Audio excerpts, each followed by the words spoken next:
sir. It's Agent Hubbard, FBI. And what I propose is that you let these people go, and I'll take their place. I'm going to take your silence to mean that you're considering my offer. Oh, God. London, Belfast, Beirut. We're not the first city to have to deal with terrorism. This is New York City. We can take it. You don't understand. These guys are pros. From the age of 12, they've been dodging people like you. The situation is appalling. They're attacking our way of life. The president wants to stop them. There's only one way to do that. He's saying the president is prepared to take the necessary steps. Today, with the invocation of the War Powers Act by the President, I am declaring a state of martial law in this city. We intend to seal off this borough, and we intend to squeeze it. Do you have any idea what you're starting here? Wrong! What if what they really want is for us to herd children in the stadiums like we're doing? And put soldiers on the street and have Americans looking over their shoulders?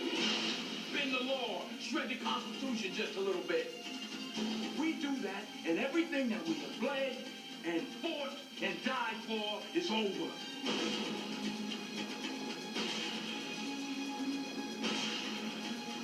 Don't you ever again question my command, is that clear? I'm not under your command, General. Take a look around, tell me if you really think that's true.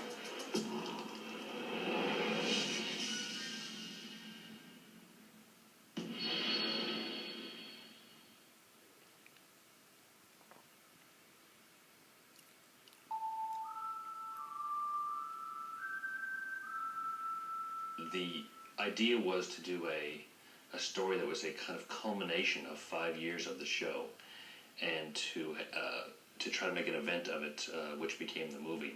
I said I'd never show an alien or a spaceship before the 5th season of the show. That is an important piece of the mythology that we're going to play with now, and as we come back in season 6 of the show, you're going to see why that alien was the way he was and is, and why he is a sort of ferocious, fierce creature. So much for little green man. There was a scene written for the movie, and it had to do with Mulder's sister, who was, he believes, abducted when she was 8 years old. There was an answer given to that, a bigger and more complete answer than we'd ever gotten before. Why are you telling me this? For the sake of my own children. Once it's learned what I've told you, my life will be over. We realized it was just too much information, and so we cut it out. By putting it back into the movie, though, I think we're adding something back in that plays to the original spirit and intent of that scene, which was to give a big answer to a big question.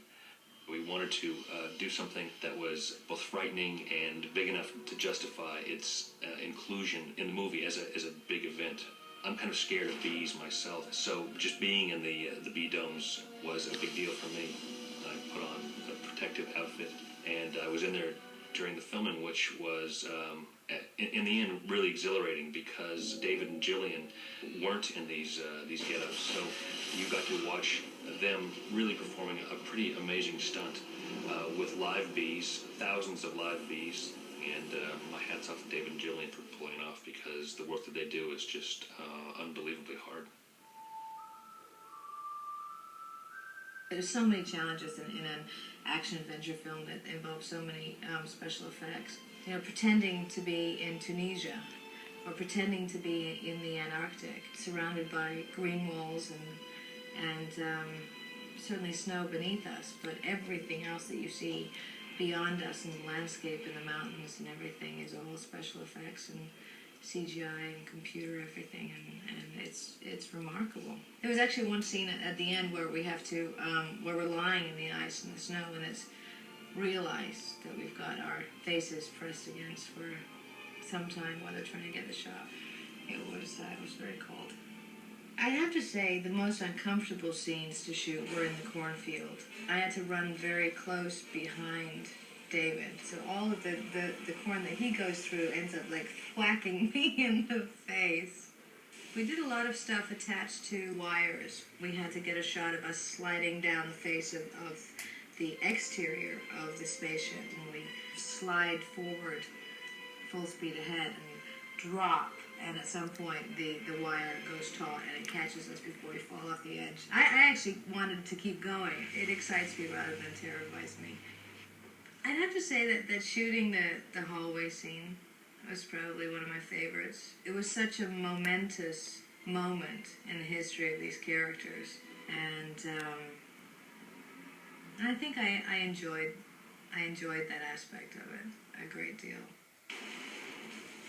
The movie is pivotal to understanding the series as you go on. Along the way, we will cover a lot of the ground and explain a lot of things that the movie may not have explained perfectly, but that's part of the fun of the X-Files. Unanswered questions, questions that are answered and the answers are taken away. We're big Indian givers on this TV series. We often say things and then learn that they're lies later on because we're dealing with so many treacherous characters. And I guess I'm a sort of treacherous character in that way too, and I'm constantly pulling the rug out from underneath the viewer. So the movie is important to the series, all important. You will gain not only a bigger appreciation for the series as it goes forward, but the series as you look back.